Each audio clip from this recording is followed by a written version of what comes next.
නුඹට සිත බැඳි කාරණය මම තවම සොයන්නෙමි. නුඹට නෙවෙයි. මේ ගීතේ නුඹට.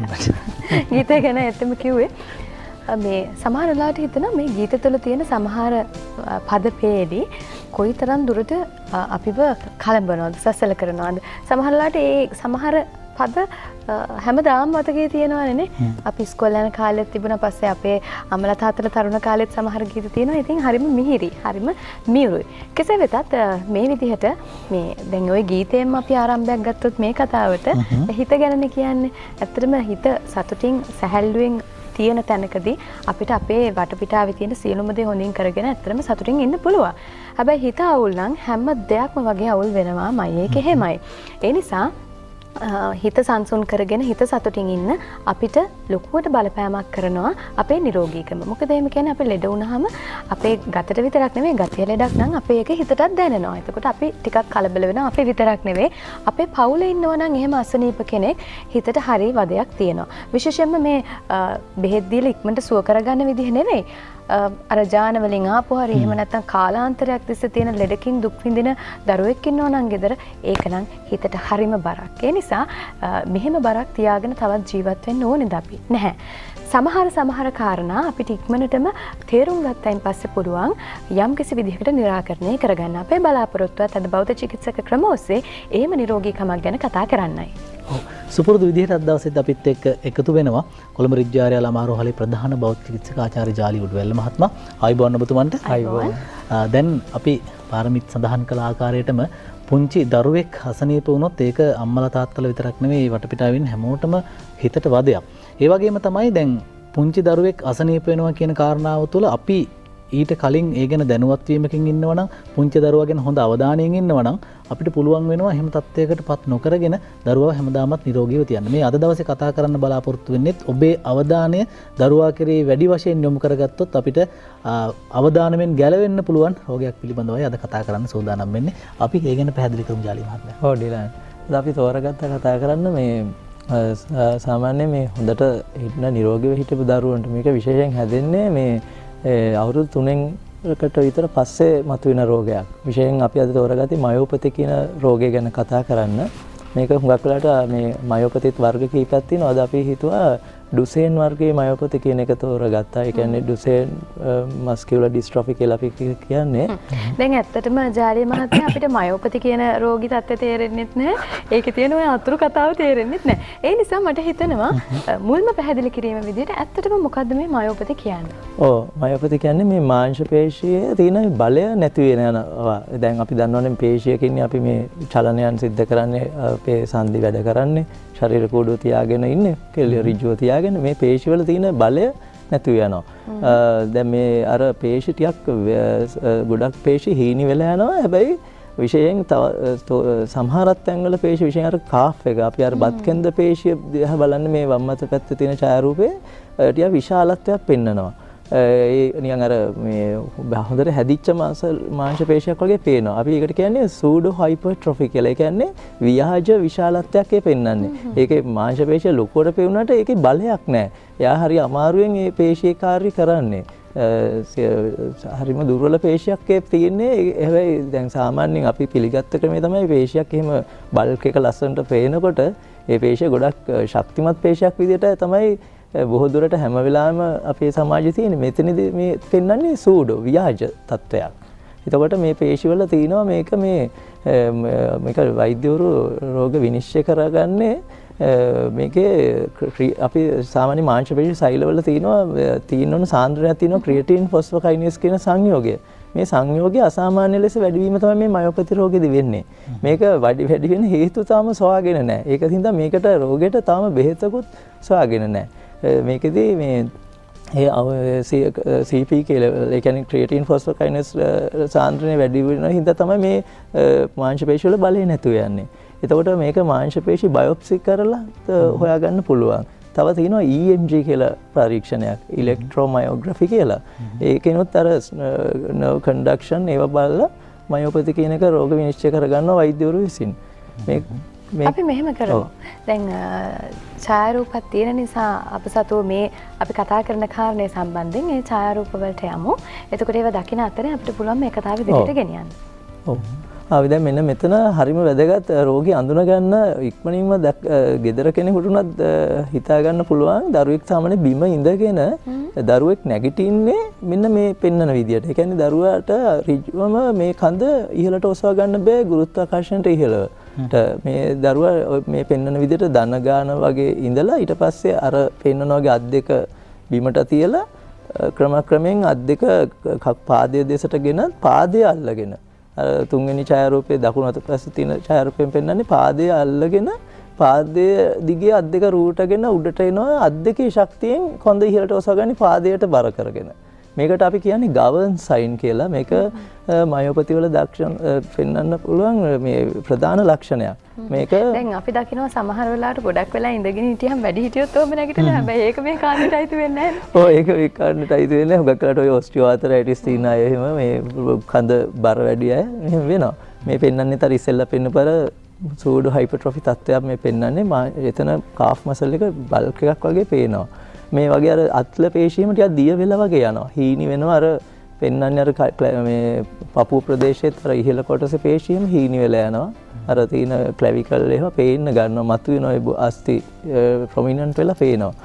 මේකදී මේ හුඟක් වෙලාට මේක පාරමේ මේක වෙන්නේ මේ දරුවෝ දැන් මොන්ටිසෝරි එහෙම යනකම් මුකුත් මේක පෙන්වන්නේ නැහැ. සාමාන්‍ය අවුරුදු 3ක් විතර 2.5 3ක් විතර යනකොට මේ දැන් මේ පෙන්වන්නෙත් මේ ඡායාරූප වල මේ අර වේස්ට් වෙලා මාංශ පේශි දැන් එතකොට අපි අර ඉදිරි වැඩසටහන් වලදී කතා කරා පරණ වැඩසටහන් වලදී ස්කෝලියෝසිස් ඔව් ඒ මොකද අර පේශි වල අසමතුලිතාවක් එනවනේ පේශි වේස්ට් මේ මාංශ පේශි හීනි වෙන නිසායි බලයක් නැති නිසා එතකොට අර වැඩිපුර බලයක් තියෙන පැති වලට එහෙම ඇදිලා යනවා කොන්ද.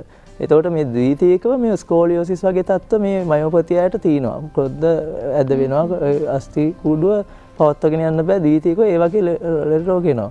අපි මම කියමින් සිටියේ අර මේක හුඟක් වෙලාට අපිට මේ දෙමව්පියෝ විදියට අඳුන ගන්න අපහසු වෙනවා. දැන් මේ ක්‍රියාශීලී හිටි දරුවෝ ඇවිත් දැන් අපි ගමනක් යද්දි පයින් ඇවිදින දරුවා සමහරවිට අම්මලාට කියනවා වඩා ගන්න කියලා. මේ ඇවිදින්න බෑ මට කියලා. අම්මලා තාත්තලා හිතන්නේ හුඟක් වෙලාට කම්මැලි කියලා මේ ළමයා දැන් අලස වෙලා කියලා. ඉතින් ඒක ළමයාට බැන බැන ඉන්නවා. දැන් වෙනද බයිසිකල් පැදපු දරුවා අදින්නේ නැහැ. කම්මැලි වෙලා පුටුවක් උඩට වාඩි වෙලා ඉන්නවා. ඉතින් ගොඩක් වෙලාවට මේක විනිශ්චය කරගන්න අපහසුතාවයක් වෙනවා. අම්මලා ලොකු ඒක රෝගයක් තත්වයක් කියලා හිතන්නේ නැතුව දරුවට බැන බැන ඉන්නවා. ඒක ගොඩක් වෙලාවට හොඳට ක්‍රියාශීලීව හිටපු දරුවෙක් එහෙම දැන් සෙල්ලම් කරන්න යන්නේ නැතුව එක තැන වැඩි වෙලා ඉන්නවා කියලා දකිනකොට ටිකක් තත්ත්වය තේරුම් ගන්න ඕන පරීක්ෂණයකට ලක් කරන එක හොඳයි. සමහරක් අම්මලා කැමති පාරමී අර අපිට කරදරයක් නැහැ නේ දරුවා අපි හරි හොඳයි දඟලන්නේ නැහැ. එක තැනට වෙලා වාඩි වෙලා ඉන්නවා කියලා. එහෙම අම්මලාත් අපි දැකලා තියෙනවා. ඒක කියන ඒ නිසා හරිම වැදගත් මේ වගේ වෙලාවදී වෛද්‍යවරයෙක් හමු වෙලා මේක බලන්න ඕන මේ වගේ එකක්ද තියෙන්නේ කියන එක මේ වගේ බබාලට. දැන් අපි දැන් කතා කරන්නේ දැන් බෞද්ධ චිකිත්සක ක්‍රම ඔස්සේ මේ හා සම්බන්ධ වෙන කොහොමද ප්‍රතිකාර ක්‍රම කියලා දැන් ඔබතුමා සඳහන් කරා. දැන් මේක රෝගය මේ හැදෙන ක්‍රමවේදයක් පිළිබඳ හරි අඳුනා ගැනීමක් තවම සිද්ධ කරලා නැහැ කියලා. ඒතකොට දැන් බෞද්ධ චිකිත්සක ක්‍රම වලින් මොනවද කරන්න පුළුවන් මේ තත්ත්වයක් සම්පූර්ණයෙන් සුව කරන්නද මොනවද තියෙන ක්‍රමවේදයක්? ඔව් මම ඩිලන් බෞද්ධ චිකිත්සක ක්‍රම වලට කලින් මම කියන අර මේ දැන් අපි හිතනවානේ මේක රෝග මේ හේතු හොයාගන්න බෑ කියලා. හැබැයි අපි උපකල්පන ටිකක් තියෙනවා ඩිලන් මේ ලේනෑකම් අතර විවාහ වලදී මේ මයෝපති රෝගය ඇති දරුවෝ දැකලා තියෙනවා. විශේෂයෙන් මේ ඩුසෙන් වර්ගයේ රෝගය හුඟක් වෙලාට පිරිමි දරුවන්ට තමයි එන්නේ. ගැහැණු දරුවන්ට ඩුසෙන් වර්ගයේ මයෝපති දකින්නටම නැහැ. හැබැයි නෑනා මස්සිනා අතර විවාහවලදී අපි සෑහෙන සම්භාවිතාවක් දැකලා තියෙනවා. මේක වෙලා තියෙන හැම වෙලාවෙම මයෝපති ලැබිලා නැහැ. තව ওই විකිරණ වලට නිරාවරණය වෙන රැකියාවන් වල නියුතු කාන්තාවන්ට මයෝපති දරුවෝ හම් වෙලා තිනවා. තවත් අඩු වයසේදී විවාහපත් වෙලා දරුවෝ බිහි කරන අම්මලාටයි දරුවෝ මේ බිහි කරන්න වයසින් වැඩි මව්වරුන්ටත් දැකලා තිනවා. මයෝපති දරුවෝ සමහර වෙලාවට තවත් දරුවෝ අතර පරතරය ගොඩාක්ම අඩු අයගේ දැකලා තිනවා. හැබැයි හැම වෙලාවෙමත් එහෙම නැහැ. ඒ නිසා ඒවා නිකන් උපකල්පන විතරයි තාම හරියටම නිශ්චිත නැහැ. දැන් මේ මයෝපති කියන රෝගයත් එක්ක වෙනත් රෝග වගේ ඩිලන් අපිට ඒ කියන්නේ බොහොම අඩුවෙන් එහෙම නැත්නම් ගණන් ගන්න නැතුව කතා කරන්න බෑ කියලා හිතෙනවා. මොකද සමහර වෙලාවට මේක මේ දරුවා වැඩි වියටපත් වුණායින් පස්සේ මේ දරුවාගේ තියෙන ජීවිත කාලය කෙටි කරන්න පවා සමත් වෙන විදිහේ රෝගාබාධයක් කියලායි ආරංචිය නම්. ඒක එහෙමද? එහෙමනම් මේක වළක්වගෙන සාමාන්‍ය ජීවිතයක් කෙනෙක්ට ගෙවන්න බෑද? ඔව් පාරමී ඉතාමත් මේක මේ හරිම කනගාටුදායක රෝගයක්. අපි මේවා සායනවලදී දකින්න අකමැතියි. අපිට මොකද මේ හොඳට ඉන්න දරුවෝ මේගොල්ලෝ අනික බුද්ධිමත් දරුවෝ. මේක මොළයට ප්‍රශ්නයක් වෙන්නේ නැහැ. දරුවෝ ඉගෙන ගන්නවා. දැන් මේ අපි දන්නවා මේ ගියවර මේ අපේ සාමාන්‍ය පෙළ ඉදිරිපත් වුණ මෙවැනි දරුවෙක් ස්විෂන් සියල්ලටම ඒ සාමාර්ථ ගත්තා. හැබැයි වීල් චෙයාර් එකකින් ඉඳන් ලිව්වේ. ඒගොල්ලෝ යන්තම් පෑන අල්ලගන්න පුළුවන් තත්ත්වයට භෞතික චිකිත්සක ව්‍යායාම කරලා විපාලනය කරගෙන ලියන්න කියන ගානට දැන් ඉන්නවා. පෑනත් ටිකක් වෙසෙනවා එක දිගට ගොඩක් පේශිවල අර මං කියවනේ බලය අඩුයි කියලා. ඉතින් අර දිග වෙලාවක් පෑන අල්ලාගෙන ලියනකොට සාමාන්‍ය ඡේදයක් විතර ලියද්දී මාංශ පේශිවල මේ දුර්වල වෙනවා. ෆැටිග් වෙනවා පේශි. එතකොට ඒ දරුවන්ට ඒක නොහැකි වෙනවා මේ චුට්ටක් වැඩි වෙලාවක් එක දිගට ගන්න. අපි අර භෞතික චිකිත්සාවෙන් ඩිලර්ට්මත් ඇහුවා වගේ මේ භෞතික චිකිත්සාවෙන් කරන්නේ මේ පේශි අකර්මණ්‍ය නොවි ඒ දුර්වල නොවි තියාගන්න පේශි ශක්තිමත් කරන ව්‍යායාම තමයි අපි කරන්නේ. ඒ කියන්නේ මේකේ බලපෑම තියෙන්නේ හෘද වස්තුවටද හදවත? ඔව් පාරමී මේක සාමාන්‍යයෙන් දැන් මේ පේශි වලට මේක ටික ටික ඉන්වෝල්ව් වෙන එක එක පේශි වලට අන්තිම අවසානයේදී සාමාන්‍ය අවුරුදු 20 විතර හෘද පේශියට මෙම මයෝපති රෝගී තත්ත්ව වෙනවා. එතකොට අපි දන්නවා ඇති හෘද රෝගය හෘදයත් අපි නොනවත්තා ස්පන්දනය වෙන අපි ජීවිතේ කාලෙම වැඩ කරන පේශියක්. මේ පේශිය වෙහෙසටපත් වුණොත් අපිට හිතා ගන්න පුළුවන් මොකද වෙන්නේ කියලා. ඉතින් මේක හිතාමත් කනගාටු තත්ත්වයක්. මේක තවම ඉක්මනින්ම මේ තත්ත්වයට පිළියම් හොයාගන්න වෛද්‍යවරු මහන්සි වෙනවා. පිටරටවල විදේශ රටවල බටහිර රටවල නොයෙකුත් පරීක්ෂණ වල නියැලෙනවා. ඒ වනතුරු හෘද පේශියට මේක බලපෑම එන්න වෙනකන් තමයි අපි මේක පාලනය කරගෙන ඉන්නවා. අපිට තාම කනගාටුයි කියන්නේ ඒ තත්ත්වයට එනකොට අපිට දරුවන්ගේ ජීවිතය බේරගන්න අමාරු වෙනවා. අපි දැන් ප්‍රතිකාර ක්‍රම පිළිබඳව කතා බහ කරමු. මේ භෞතික චිකිත්සක ක්‍රම ඔස්සේ මොන වගේ ප්‍රතිකාරද මේ සඳහා තියෙන්නේ කියලා. ඔව් දැන් අර පෙර ඡායා රූපය අපි පෙන්වන අර ජල චිකිත්සක ප්‍රතිකාරයක් හුඟක් වෙලාවට අපි මේ ජලය යොදාගෙන ප්‍රතිකාර කරනවා. අර මොකද මේ පේශි වල දැන් අපි දන්නවා වීල් චෙයාර් එකේ ඉන්න දරුවෙකුට මේ දැන් මේ අපිට මේ ගුරුත්වාකර්ෂණයට එරෙහිවනේ මේ අපිට දෙපය උස ගන්න බැරි. දැන් මේ ජලයේදී ජලයේ තියෙන ඉපිලන ගුණයත් එක්ක උඩුකරු තෙරපුමක් දෙන්න නිසා පාද චලනය කරගන්න යාට පුළුවන් වෙනවා. එතකොට අපි මේ ජල ටැංකිය ඇතුළට රෝගියා බැස්සුවාම ඒක තියෙනවා පැරලල් බාස් සමාන්තර ගහපාර පොළු වගේ ඒවා අල්ලගෙන ගොඩබිම ඇවිදින්න බැරි කෙනා අර ජලය තුලදී ඇවිදිනවා. ඒක කියන්නේ අර පේශි වලට මොකද යාට කුඩා ආයාසයකින් වැඩ කරගෙන යන්න පුළුවන් ජල තටාකය තුල.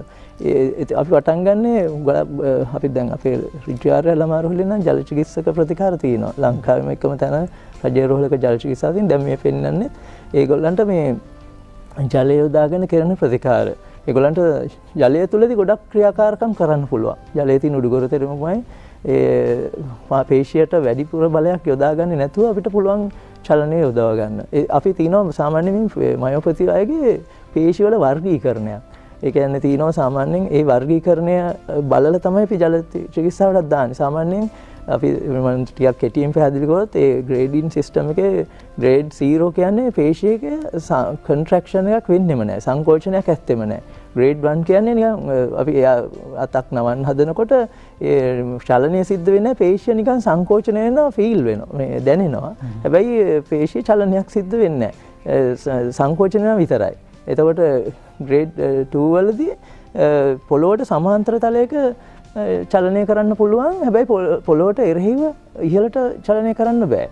ඊළඟදී අනිත් ග්‍රේඩින් එකේදී පොළොවට එරෙහිව බලයකටත් සමග විශේෂයෙන් වෙලි කොටයක් වගේ යම්කිසි බරකුත් රැගෙන ඉහළට ඔසවන්න පුළුවන්. එවැනි ග්‍රේඩින් සිස්ටම් එකක් තියෙනවා එක එක පේශියේ තියෙන කාර්යයට. ඒතර අපි මේ ජල චිකිත්සාවට යොදාගන්නේ ග්‍රේඩ් 2 වලට විතර මේ පේශිය ආවට පස්සේ. මොකද ෆ්ලිකර් කන්ට්‍රැක්ෂන් කියන්නේ යන්තමින්වත් කන්ට්‍රැක්ෂන් නැත්නම් ජල චිකිත්සාවත් යොදා ගන්න බෑ.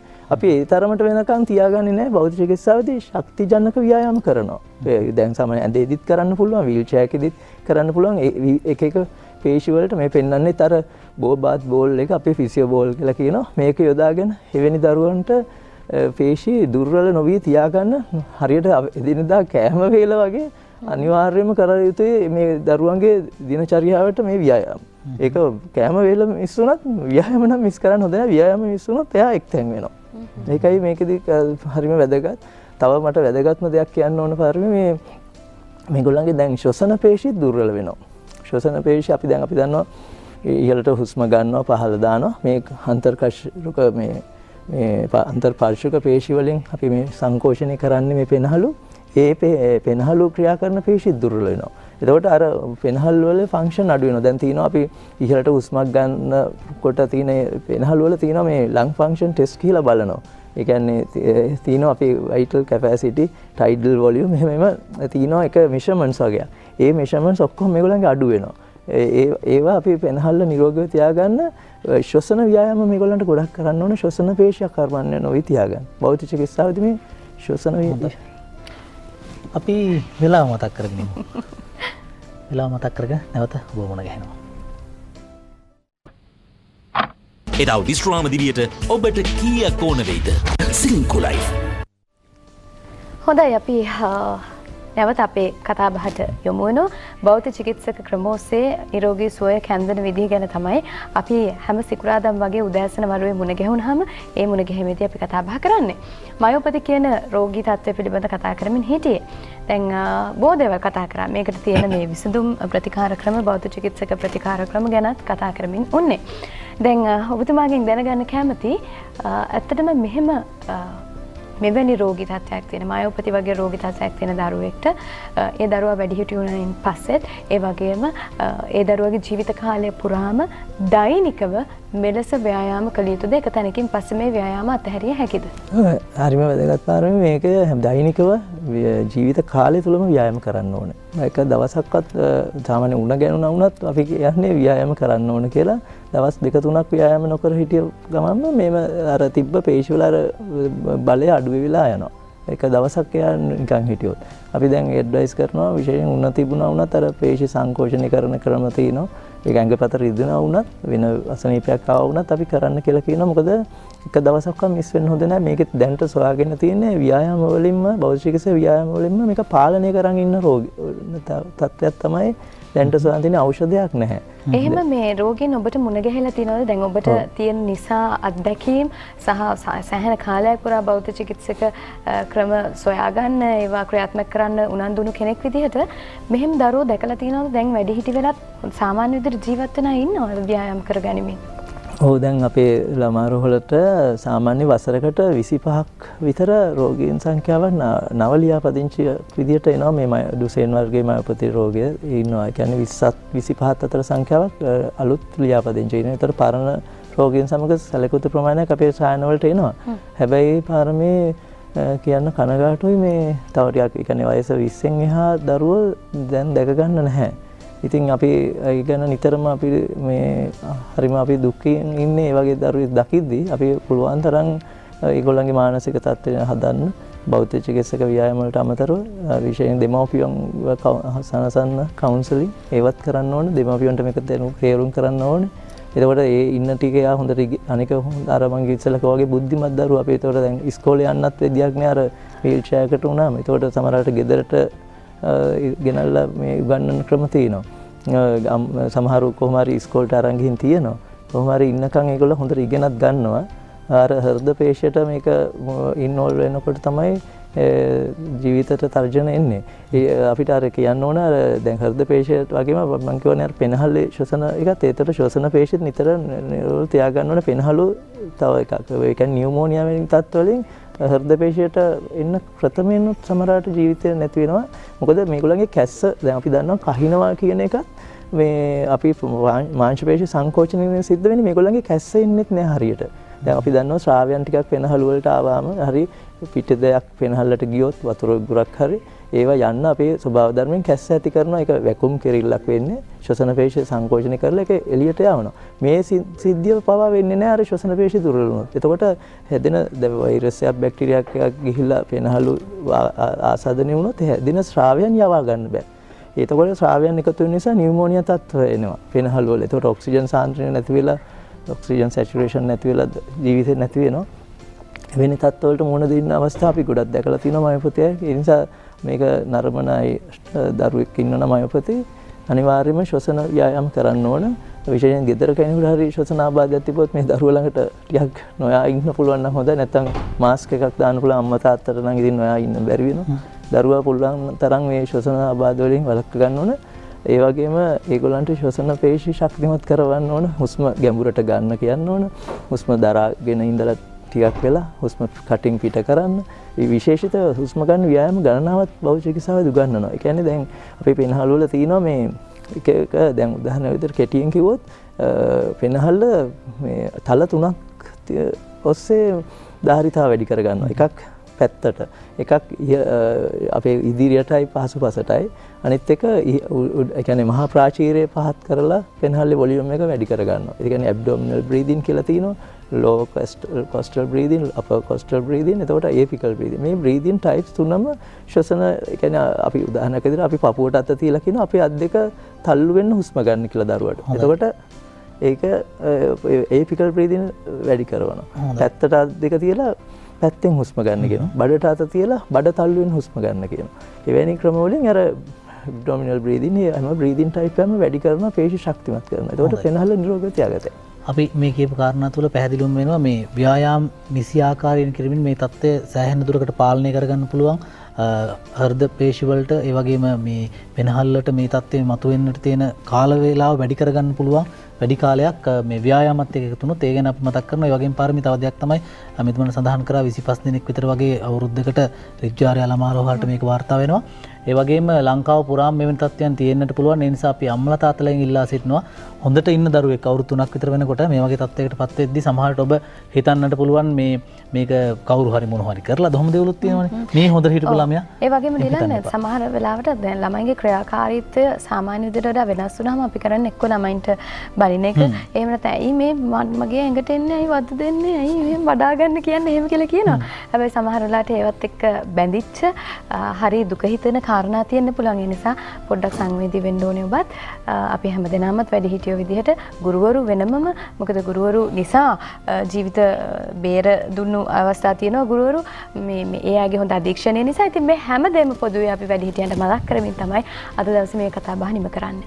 ඔව්, සුපුරුදු විදිහට අද දවසේ අපේ කතා බහට එකතු වුණු කොළඹ රිජ්ජාරය ළමාරෝහලේ ප්‍රධාන බෞද්ධ චිකිත්සකාචාර්ය ජාලි උඩුවැල් මහත්මයාට ස්තුතිවන්ත වෙනවා. නැවතත් දවසක අපි මුණ ගැහෙමින් මෙවැනි විශේෂ දේවල් පිළිබඳව කතා කරලා සමාජය දැනුවත් කරමු. බොහොම ස්තුතියි ඔබතුමාට.